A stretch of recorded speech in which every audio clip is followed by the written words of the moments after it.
કેમ છો વિદ્યાર્થી મિત્રો? આગળના લેક્ચરમાં આપણે સમઘટકતા વિષયનો અભ્યાસ કર્યો. હવે ત્યાંથી આપણે આગળ વધીએ. હવે આગળ જે સમઘટકતા આપણે ભણ્યા છીએ એ એક વખત તમે રિવિઝન કરી લો, તેના એક્ઝામ્પલ જોઈ લો, બરાબર? તે બધી સમઘટકતાઓ ખ્યાલમાં રાખજો. ત્યારથી હવે આગળ વધીએ. હવે આપણે જે નવો ટોપિક જોવાનો છે તે છે સહસંયોજક બંધનું વિભાજન. તો પહેલાં તો આપણે સહસંયોજક બંધ કોને કહેવાય તે ખબર હોવી જોઈએ. આગળ આપણે રાસાયણિક બંધનવાળા ચેપ્ટરની અંદર સહસંયોજક બંધ કઈ રીતે બને તેના વિશેનો અભ્યાસ કરેલો છે. સહસંયોજક બંધ કઈ રીતે બને એ આપણે જોઈએ. પહેલાં લખીએ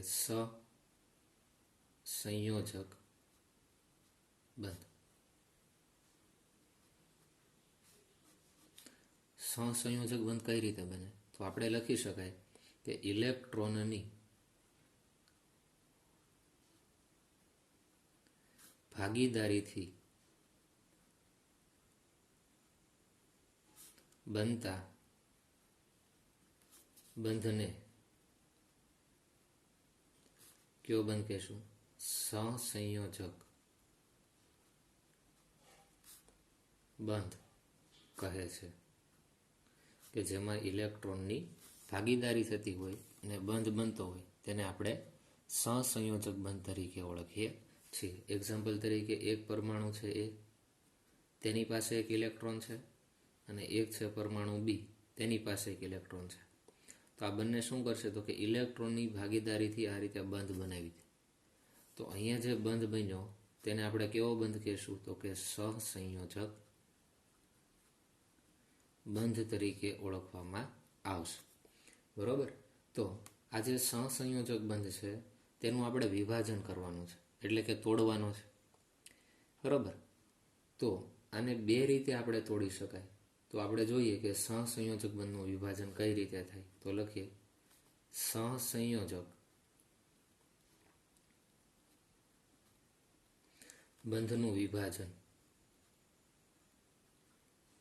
સહસંયોજક બંધનું વિભાજન.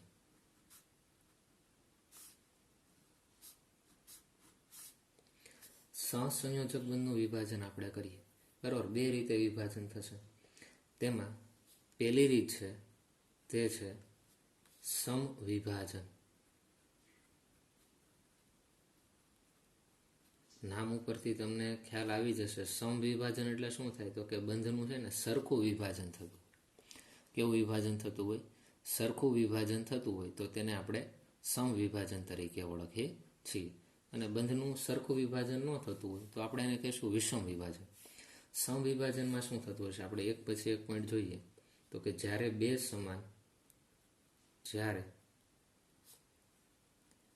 સમાન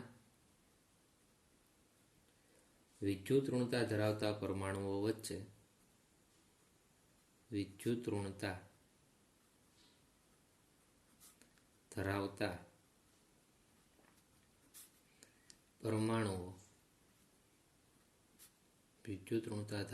પરમાણુઓ વચ્ચે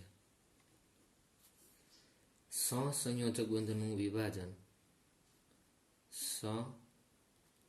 સહસંયોજક બંધનું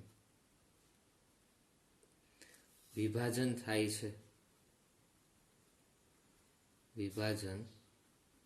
થાય છે ત્યારે બંને પરમાણુ એક એક ઇલેક્ટ્રોન મેળવીને છૂટા પડે છે. ત્યારે બંને પરમાણુ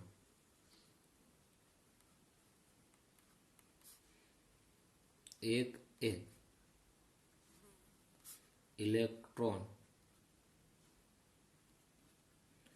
લઈને છૂટા પડે છે,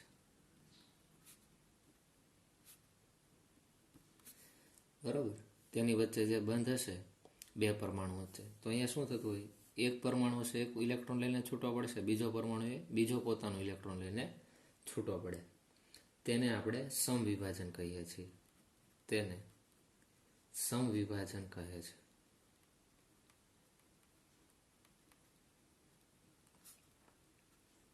શું કીધું? ફરીવાર આપણે જોઈએ. બે પરમાણુ હશે, બે સમાન વિદ્યુત ઋણતા ધરાવતા પરમાણુ.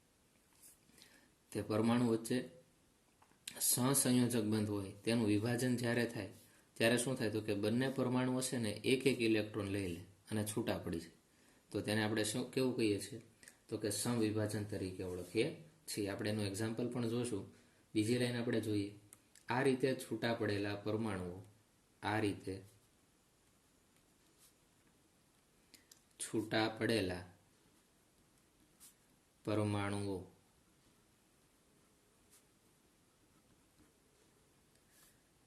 અયુગ્મિત ઇલેક્ટ્રોન ધરાવે છે.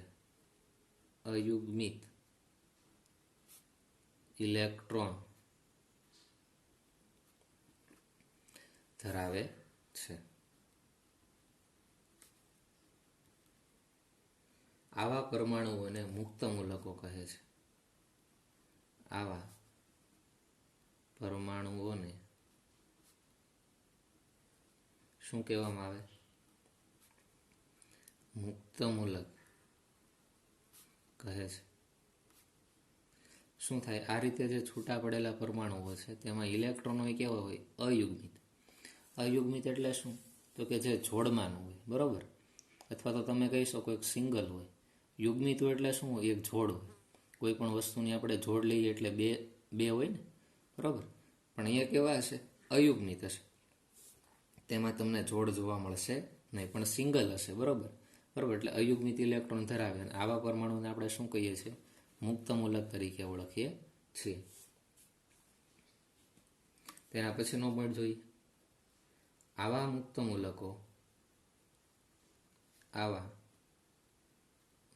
મૂલકો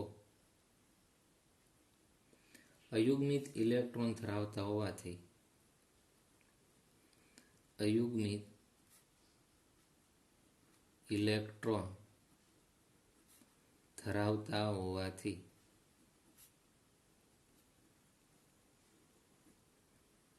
ઇલેક્ટ્રોનનું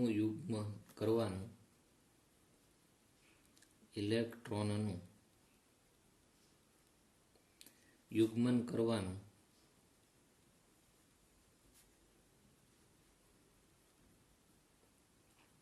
પ્રબળ વલણ ધરાવે છે. પ્રબળ વલણ ધરાવે છે. તેથી તે સક્રિય હોય છે. તેથી તે કેવા હોય છે? સક્રિય હોય છે. તથા તેનું આયુષ્ય ક્ષણિક હોય છે. તથા તેનું આયુષ્ય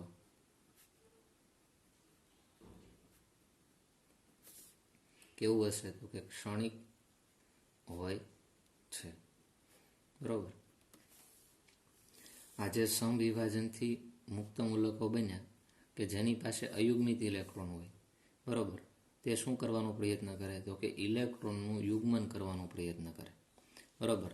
ઇલેક્ટ્રોન યુગ્મિત અવસ્થામાં હોય તો તેની સ્થાયીતા વધારે હોય, બરોબર. માટે શું કરતા હોય?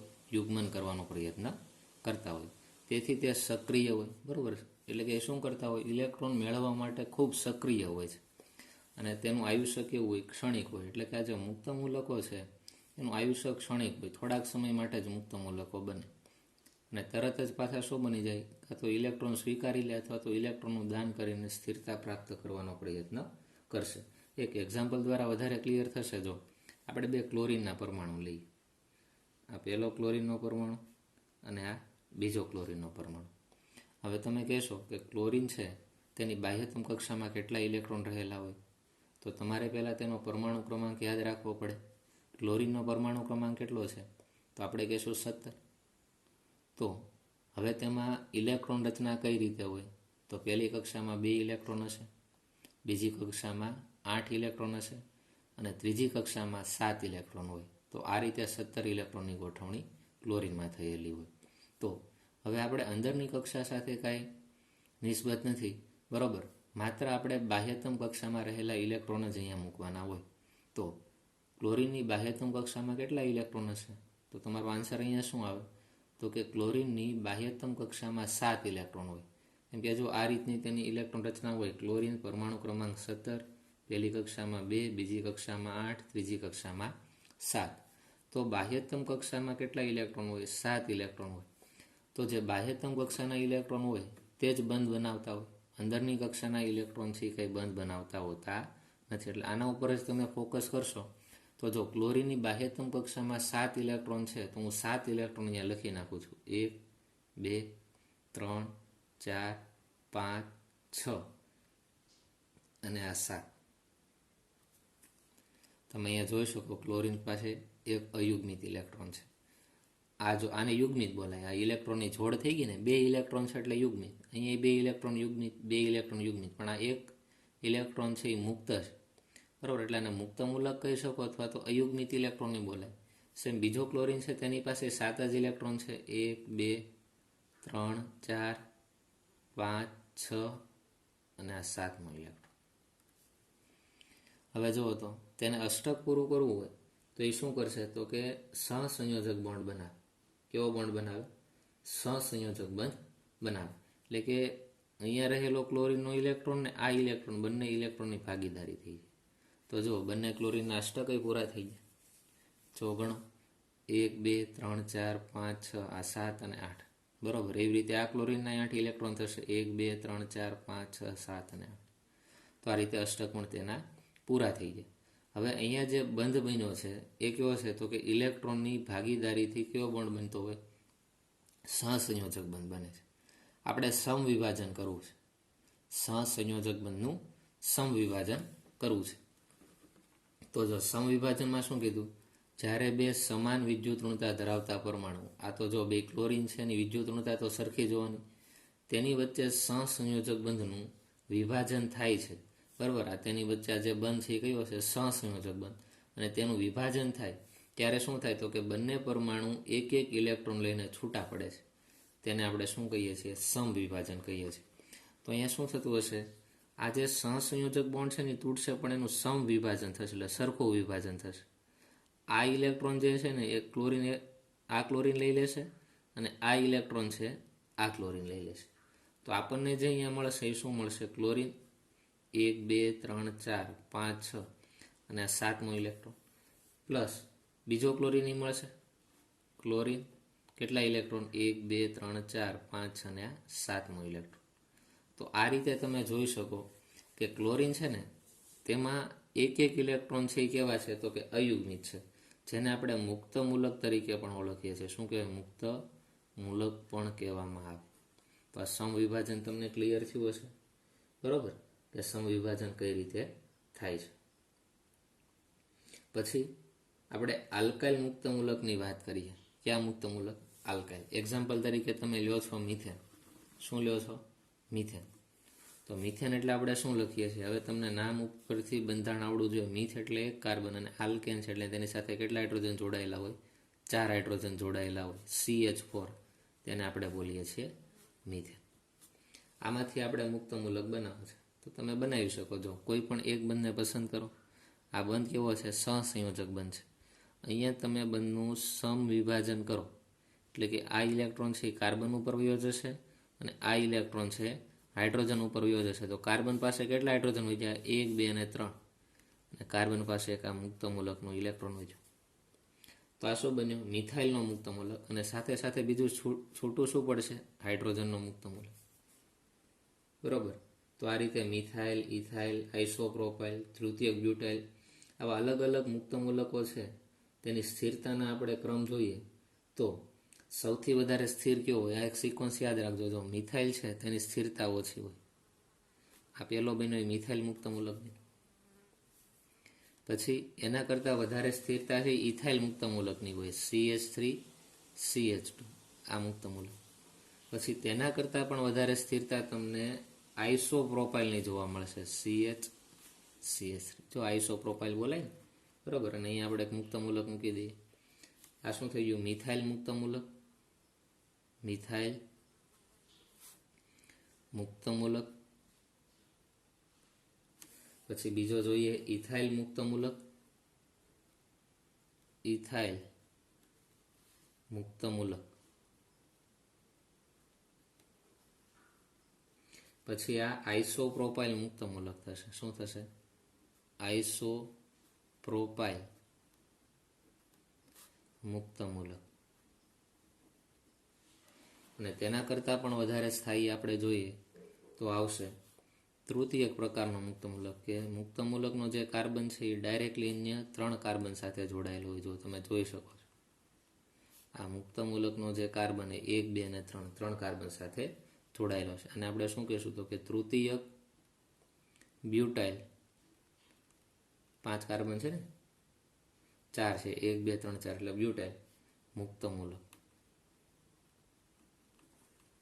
આ કેવો બને છે? તૃતીયક બને છે. આ કેવો છે? દ્વિતીયક. આ કેવો છે? પ્રાથમિક. બરાબર. તો આ સ્થિરતાનો ક્રમ છે. સૌથી વધારે તૃતીયક મુક્તમૂલક હોય ને સ્થિર હોય, હંમેશા યાદ રાખો. બરાબર. 1 ડિગ્રી, 2 ડિગ્રી ને 3 ડિગ્રી એમ આવે, તેમાં તૃતીયક મુક્તમૂલક છે તેની સ્થિરતા સૌથી વધારે જોવા મળશે. બરાબર. તૃતીયક છે એમ કેમ ખબર પડે? તો કે મુક્તમૂલક ધરાવતો આ જે કાર્બન છે એ સીધો કેટલા કાર્બન સાથે જોડાયેલો છે? તો કે આ 1 કાર્બન, આ બીજો કાર્બન અને આ ત્રીજો કાર્બન, 3 કાર્બન સાથે દેખાય છે, માટે તે તૃતીયક કહેવાય. અહીંયા જો તો મુક્તમૂલક ધરાવતો કાર્બન સીધો કેટલા કાર્બન સાથે જોડાયેલો છે? આ 1 કાર્બન અને આ 2, માટે તેને દ્વિતીયક કહેવાય. અહીંયા મુક્તમૂલક ધરાવતો કાર્બન ડાયરેક્ટલી કેટલા કાર્બન સાથે જોડાયેલો છે? 1 સાથે, માટે તેને કેવો કીધો? પ્રાથમિક મુક્તમૂલક તરીકે ઓળખવામાં આવશે. તો આ રીતે તમને ખ્યાલ આવશે સમવિભાજનમાં શું થતું હોય. કોઈ પણ 2 પરમાણુ હોય A અને B, તેની વચ્ચે સહસંયોજક બોન્ડ હોય તો આ સહસંયોજક બોન્ડનું સરખું વિભાજન થાય, એટલે કે 1 ઇલેક્ટ્રોન છે આ A લઈ લેશે અને 1 ઇલેક્ટ્રોન છે આ B લઈ લેશે. તો આ પ્રકારના આપણને સમવિભાજનથી મુક્તમૂલકો મળતા હોય. આને આપણે શું બોલીએ છીએ? મુક્તમૂલક તરીકે ઓળખીએ છીએ, કે જેની પાસે અયુગ્મિત ઇલેક્ટ્રોન રહેલો હોય. શું રહેલું હશે તેમાં? જો A પાસે આ એક અયુગ્મિત ઇલેક્ટ્રોન છે, B પાસે પણ શું જોવા મળે છે? અયુગ્મિત ઇલેક્ટ્રોન જોવા મળશે. બરાબર. તો આ વાત થઈ સમવિભાજનની. હવે બીજી જે વાત કરવાની છે એ કેવું વિભાજન આવશે? વિષમ વિભાજન આવશે. વિષમ વિભાજન. સમવિભાજનની વાત ક્લિયર થઈ. હવે જોઈએ આપણે વિષમ વિભાજન. વિષમ વિભાજનમાં શું થશે? તો આપણે પોઈન્ટ લખીએ પહેલા, તો કે 2 જુદી જુદી વિદ્યુત ઋણતા ધરાવતા 2 જુદી જુદી વિદ્યુત ઋણતા ધરાવતા પરમાણુ વિદ્યુત ઋણતા ધરાવતા પરમાણુ વચ્ચેના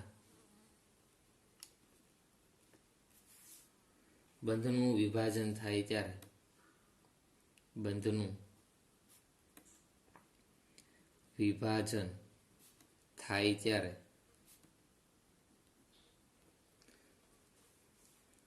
બંધમાં રહેલ ઇલેક્ટ્રોન યુગ્મ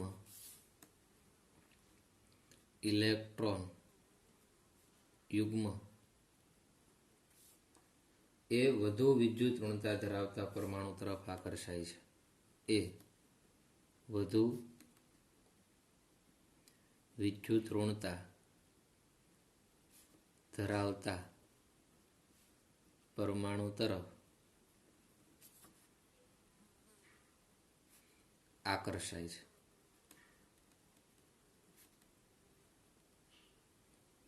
તેથી તે પરમાણુ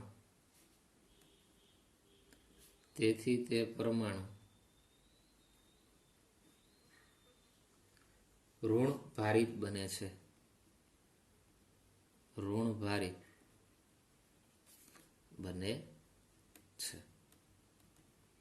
અને જે પરમાણુ તરફ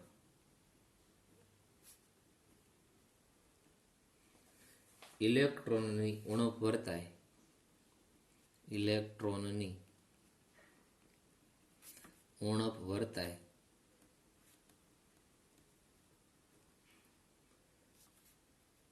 વર્તાય છે તે ધન ભારિત બને છે. તે કેવો બની જશે? ધન ભારિત બને છે. શું કરવાનું? વિષમ વિભાજન થાય ત્યારે શું થાય?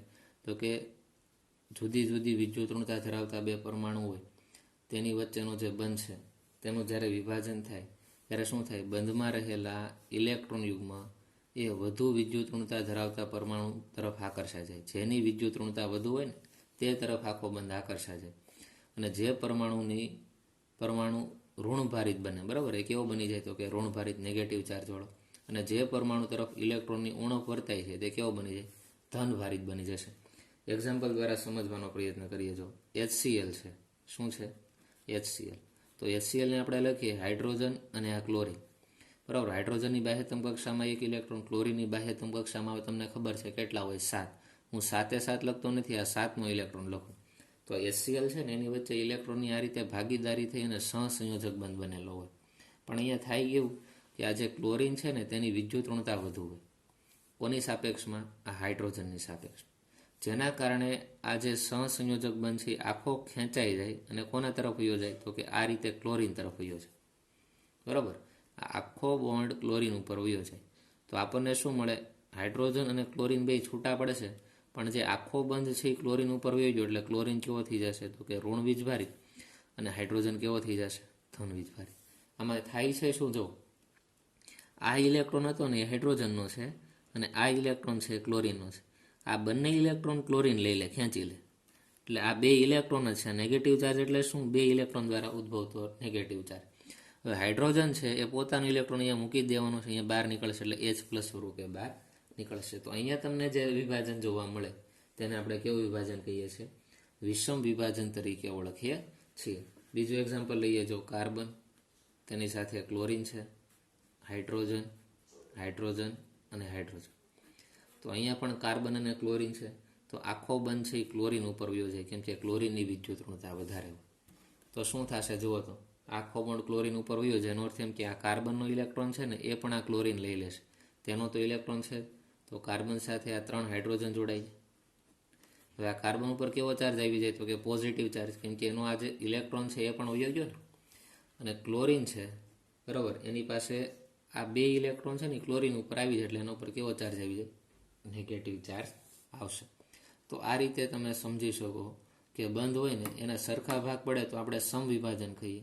અને વિષમ વિભાજન એટલે શું, એટલે કે બંધ હશે કોઈ પણ એક પરમાણુ ઉપર સ્થાનાંતર થઈ જાય તો તમને જે વિભાજન જોવા મળે તેને આપણે કેવું વિભાજન કહીશું તો કે તે વિષમ વિભાજનનો પ્રકાર થશે. તો આ સમવિભાજન અને વિષમ વિભાજન એટલે શું એ તમને ખાસ ખબર હોવી જોઈએ. ત્યારબાદ આગળ વધીએ. તેના પછીનો આપણે ટોપિક જોઈએ કે ઇલેક્ટ્રોન અનુરાગી પ્રક્રિયક અને કેન્દ્ર અનુરાગી પ્રક્રિયક કોને કહેવાય. તો પહેલું આપણે જોઈએ કેન્દ્ર અનુરાગી પ્રક્રિયક. કેન્દ્ર અનુરાગી પ્રક્રિયક, નામ ઉપરથી તમને ખ્યાલ આવી જશે. કેન્દ્ર અનુરાગી એટલે કે જેનું કેન્દ્ર પ્રત્યે આકર્ષણ હોય તેવા પ્રક્રિયકને કેન્દ્ર અનુરાગી પ્રક્રિયક કહેવાય. તો પહેલી લાઈન લખીએ, જે પ્રક્રિયકનું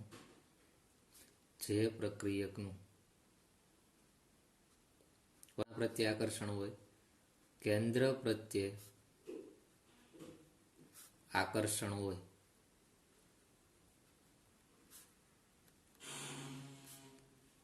તેવા પ્રક્રિયકને કેન્દ્ર અનુરાગી પ્રક્રિયક કહે છે.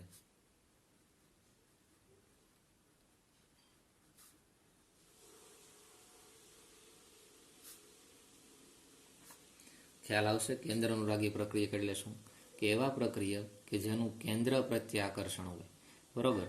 હવે કેન્દ્ર પ્રત્યે આકર્ષણ હોય એનો અર્થ શું થાય તો આપણે પરમાણુ દ્વારા સમજવાનો પ્રયત્ન કરીએ. માનો કે કોઈ એક આ પરમાણુનું કેન્દ્ર છે. શું છે? પરમાણુનું કેન્દ્ર.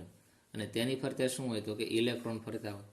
પણ તેની સાથે આપણે કાંઈ સમજવાની જરૂર નથી. આપણે કેન્દ્ર ઉપર ફોકસ કરીએ તો કેન્દ્રની અંદર શું રહેલું હોય તો તમે કહેશો કે કેન્દ્રની અંદર એક તો પ્રોટોન રહેલા હોય અને બીજામાં શું રહેલું હોય તો કે ન્યુટ્રોન રહેલા હોય. કેન્દ્રમાં શું રહેલું હોય? પ્રોટોન અને ન્યુટ્રોન રહેલા હોય. હવે વીજભારની વાત કરીએ તો પ્રોટોન છે ને તેના ઉપર કેવો વીજભાર હોય તો કે ધન વીજભાર હોય. જ્યારે ન્યુટ્રોન છે એના ઉપર તો એક પણ પ્રકારનો વીજભાર હોતો જ નથી, એટલે કેવું થઈ જાય? તટસ્થ થઈ જાય. તો ઓલ ઓવર તમે જોવા જાવ તો કેન્દ્ર ઉપર વીજભાર કયો હશે? ન્યુટ્રોનનો તો કાંઈ વીજભાર છે જ નહીં. કેન્દ્રમાં પ્રોટોન છે એટલે કે પ્રોટોનનો ધન વીજભાર હોય. એટલે આપણે એમ કહી શકાય કે આ કેન્દ્ર હોય ને એ ધન વીજભારિત હોય. કેન્દ્ર કેવું હોય? ધન વીજભારિત હોય. એટલે એમ પણ લખી શકાય કેન્દ્ર પ્રત્યે આકર્ષણ હોય અને કેન્દ્ર એટલે કાઉન્સમાં લખવું હોય ધન વીજભારિત હોય. કાઉન્સમાં શું લખી શકો તમે? ધન. તો એમ લખી શકાય કે જે પ્રક્રિયકનું ધન વીજભાર પ્રત્યે આકર્ષણ હોય તેવા પ્રક્રિયકને કેન્દ્રાનુરાગી પ્રક્રિયક કહેવાય. આ રીતે તમે લખી શકો, કેમ કે કેન્દ્ર એટલે બીજું કાંઈ નથી. કેન્દ્રમાં પ્રોટોન અને ન્યુટ્રોન જ છે. ન્યુટ્રોન તો કાંઈ વીજભાર ધરાવતો નથી. પ્રોટોનનો વીજભાર છે ધન, બરાબર. માટે આની અંદર ધન વીજભારિત કેન્દ્ર હોય. તો આપણે એમ પણ લખી શકાય કે જે પ્રક્રિયકનું કેન્દ્ર પ્રત્યે અથવા તો ધન વીજભાર પ્રત્યે આકર્ષણ હોય, એટલે કાઉન્સમાં એ શું લખ્યું મેં? કેન્દ્રની સાઈડમાં ધન. ધન પ્રત્યે આકર્ષણ હોય તે પ્રક્રિયકને કેન્દ્રાનુરાગી પ્રક્રિયક કહેવાય. હવે જો જે પ્રક્રિયકનું ધન પ્રત્યે આકર્ષણ હોય તે પોતે કેવો હોય? ધન તો હોવાનો નથી. કેમ કે માનું કે સમાન વીજભાર હોય તો તેમની વચ્ચે અપાકર્ષણ થાય. માટે આપણો જે કેન્દ્રાનુરાગી પ્રક્રિયક છે પોતે ઋણ હોવો જોઈએ. તો આપણે લખી નાખીએ કે ધન પ્રત્યે આકર્ષણ હોય. બીજો પોઈન્ટ, કેન્દ્રાનુરાગી પ્રક્રિયક હોય તેનું કોના પ્રત્યે આકર્ષણ હોય? ધન પ્રત્યે આકર્ષણ હોય. અને જેનું ધન પ્રત્યે આકર્ષણ હોય તો પોતે કેવો હોય? ઋણ વીજભારિત. તો લખીએ કે કેન્દ્ર અનુરાગી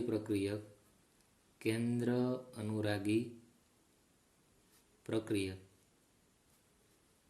કેવો હશે? તો કે ઋણ વીજભારિત હશે.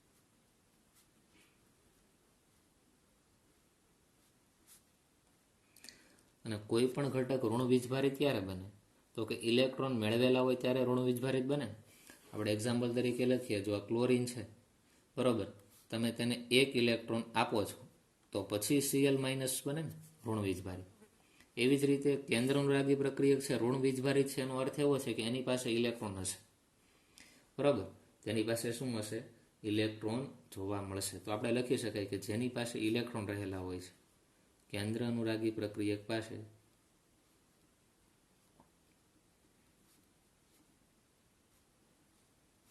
તો જ પોતે ઋણ વીજભારિત થાય ને. ઇલેક્ટ્રોન યુગ્મની ઓછામાં ઓછી એક જોડ રહેલી હોય છે.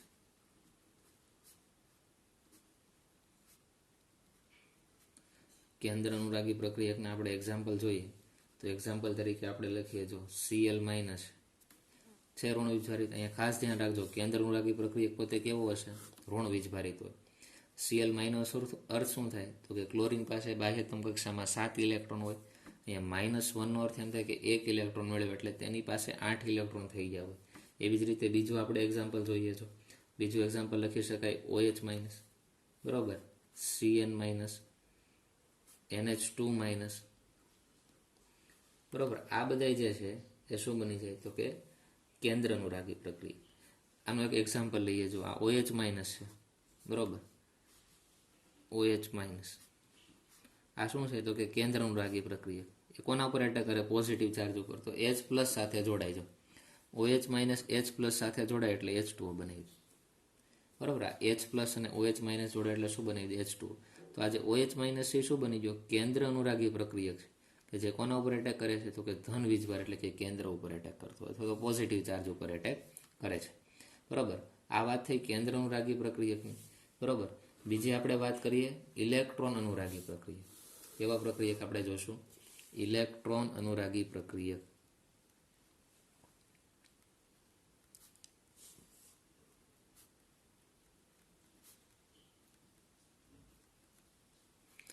ઇલેક્ટ્રોન અનુરાગી પ્રક્રિયા કોને કહેવાય?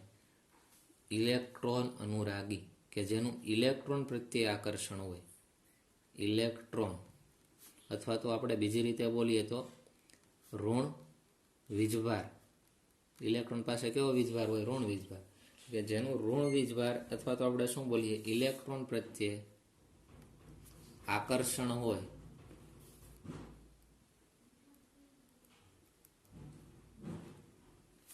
તેવા પ્રક્રિયકને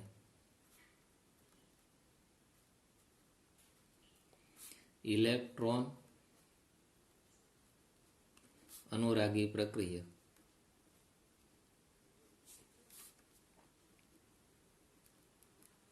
કહે છે, બરોબર.